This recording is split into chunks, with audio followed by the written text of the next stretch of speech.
In today's episode of Career Day for Kids, we speak with Mr. Franklin McNeil Jr., Vice President and Community Consultant at PNC Financial Services Group in Baltimore, Maryland. He served as an officer in the Marine Corp and even worked in the White House. We will discuss Mr. McNeil's experiences as a Naval Academy student and what it takes to get admitted into one of the amazing 5 service academies within the United States. How did attending the Naval Academy influence you?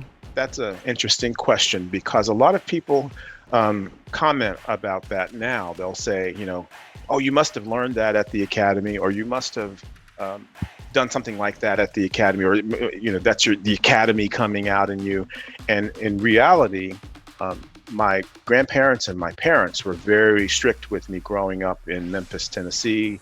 I was born in 1961, and so they were very there were standards that I had to meet, and there were expectations and so forth as a young person. So I think I kind of naturally gravitated toward the academy because it provided that structure for me. And so I can see. So there's a blurred line, I think, between what they expected of me and then what was expected of me at the Naval Academy. But again, growing up in the South, my grandparents and parents fought those battles to open the doors so that they knew that we would be going through doors that weren't open to them. So there was always that expectation that you are expected to, if you screw up, then it's not only, they're not only going to say, Frank screwed up or that McNeil kid screwed up. They're going to say, all black kids screwed up, because a lot of times I was the only black in my class or only black, in a particular situation. So, so there was that expectation that was placed on me to stand up straighter, to excel, to make sure that you perform your best and always present your best in the classroom, in the boardroom, and so on and so forth. And I think the Naval Academy just sort of helped hone those skills and make sure that I continued what was taught at home. And of course, you add on the military aspect of it and learning how to salute and all those kinds of things and wear the uniform. But so yeah, it's a blurred line for me. What is expected of a service academy student? You are expected when you go to a service academy. You are expected, because you're being paid to go there as a student. So they want you to do the things that they have asked of you. I mean, in fact, you raise your hand and you take an oath of office, just like the president and the vice president. In fact, the oath is very similar, to protect and defend the Constitution of the United States against all enemies, foreign and domestic. I take this obligation freely without any mental reservation, and so on. That's the same oath that you take as a midshipman when you go there. So there's no skipping class. There's no, this weekend we're all getting together and we're going on a ski trip. Not happening. How can students apply to a service academy? Start a candidate package. And then you have to get an appointment or be accepted at the academy, just like being accepted at another college.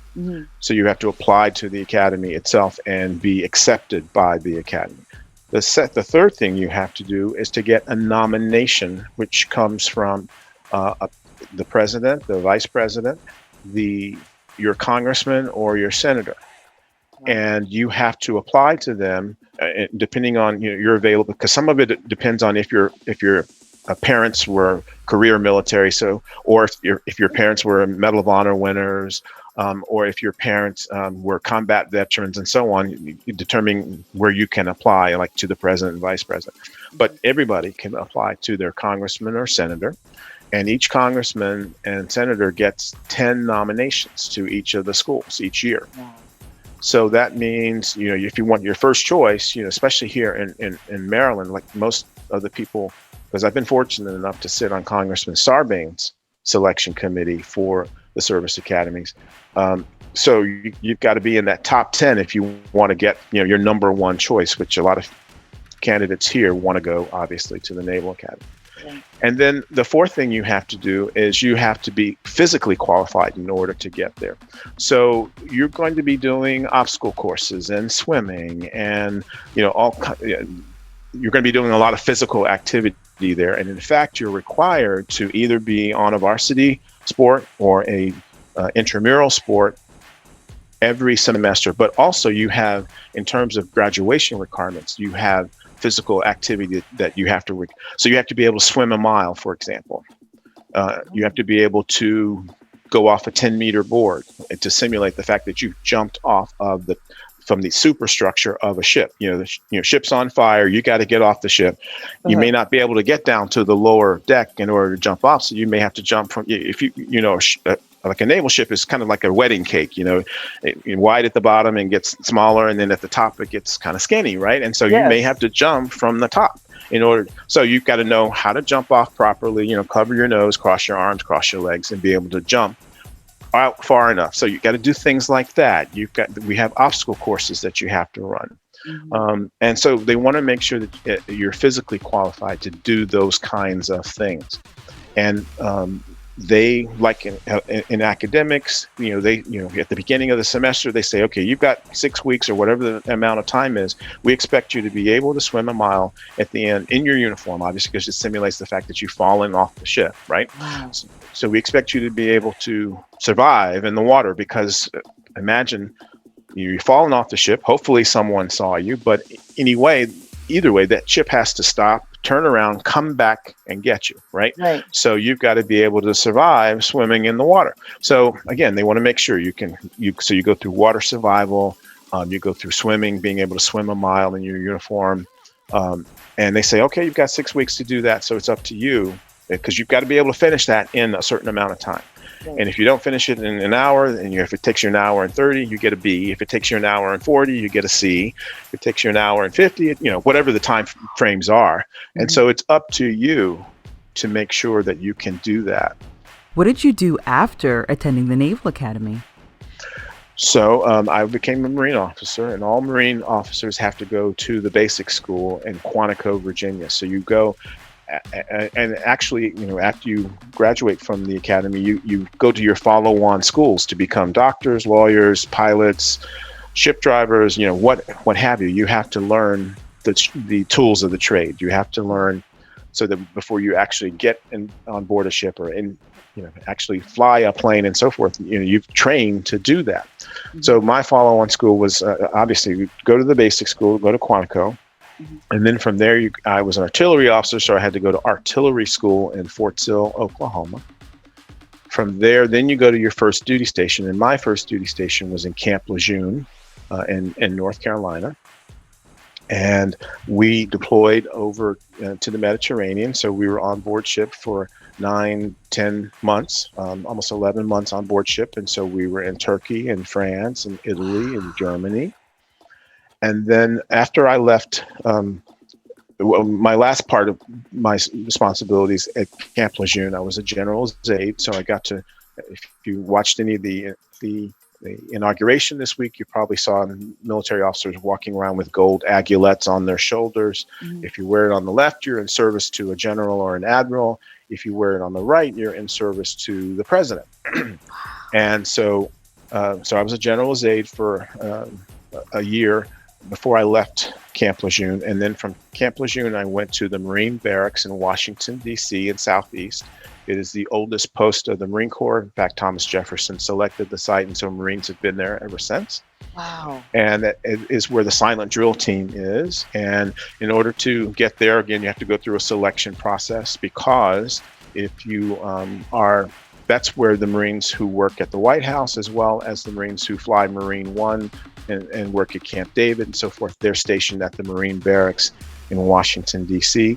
And so I also spent 3 years working on I worked in the White House for President George H.W. Bush. So I did that for so all those, again, back to the inauguration, all those folks you saw walking around with the gold cord around their shoulders and how they were moving on the platform and things like that.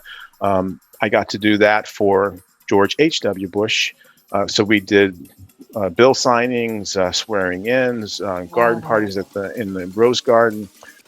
We did state dinners, all of that. What advice do you have for students? You've got to be serious about education because they look for a well-rounded individual there. They've got plenty of folks who were merit scholars and all of that kind of stuff. They've even got at some of the service academies, they had a veterinarian program as well as a medical program for folks who want to go on to med school or to vet school. So they've got folks who are super smart, and then they've got the all-stater in terms of football, tennis, you name the sport. Mm-hmm. But they're looking for somebody who's well-rounded, because you've got to be able to appeal and to lead folks from every walk of life. You've got to be able to work with folks who maybe had never seen a person of color before in person. You've got to be able to work with folks who are coming from different walks of life in order to succeed and be successful because you're going to be working with folks who are enlisted and coming from all these different places around the world as well as around our country. So they want somebody who's well-rounded. And so is that you as a person? Is that something that can you see yourself being a leader and standing in front of folks and talking to them and getting them to accomplish the mission, whatever that mission may be? So you have to do some self-evaluation, some self-introspection to see if the hoops that you have to go through in order to get there and to graduate, if that's a path that you want to take. For more information on the 5 service academies in the United States, please visit the websites below. This Career Day for Kids episode was brought to you by Macbeth Academy. Find us at www.macbethacademy.org.